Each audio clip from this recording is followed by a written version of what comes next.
खबर है रूस के बड़े परमाणु युद्धाभ्यास को लेकर, और यह परमाणु हथियारों के साथ रूस की वॉर ड्रिल है। बैलिस्टिक और क्रूज मिसाइलों से युद्धाभ्यास को लेकर खबर, राष्ट्रपति पुतिन ने वॉर ड्रिल की मॉनिटरिंग की।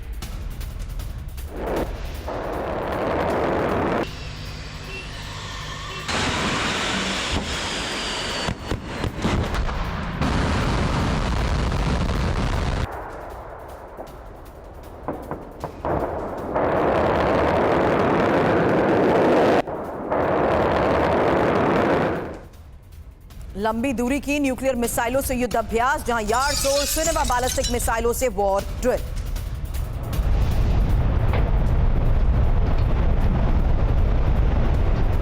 तो व्लादिमीर पुतिन की तरफ से परमाणु ड्रिल को लेकर किया गया यह ऐलान, और उसके साथ ही सामने आ रही यह तस्वीर, क्योंकि लंबी दूरी की न्यूक्लियर मिसाइलों से युद्धाभ्यास को लेकर बड़ा संकेत।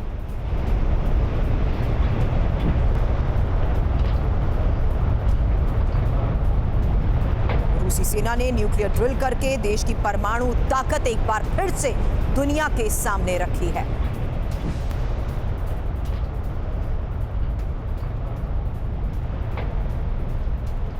और इसमें खबर यह है कि यार्ड्स और सिनेमा बैलिस्टिक मिसाइलों से वॉर ड्रिल हुई है। हालांकि 2 हफ्ते के अंदर रूस की एटमी वॉर ड्रिल को लेकर खबर बहुत बड़ी है, और रूसी ड्रिल से पश्चिमी देशों में मची खलबली। रूस न्यूक्लियर फोर्स ने अब युद्धाभ्यास के जरिए जिस तरीके से अपनी ताकत दिखाई है, युद्धाभ्यास के दौरान ही लॉन्च की गई खतरनाक यार्ड्स मिसाइल को लेकर खबर हमने आपको बताई। लेकिन अब इंपॉर्टेंट है कि कैसे 2 हफ्ते के अंदर रूस की एटमी वॉर ड्रिल हुई है, और रूसी ड्रिल से पश्चिमी देशों में मची खलबली।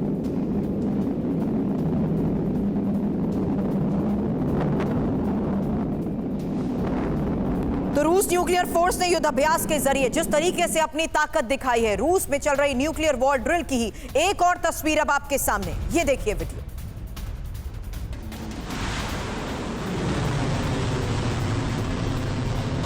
ये वो तस्वीरें हैं जो पिछले कुछ घंटों पहले दुनिया के सामने आई हैं, और ये बहुत बड़ा संकेत है।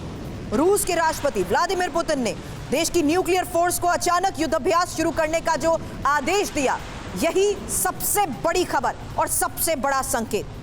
यूक्रेन में युद्ध के बीच मॉस्को के परमाणु शक्ति के प्रदर्शन को पश्चिमी देशों के लिए क्या एक बड़ी चेतावनी माना जाए?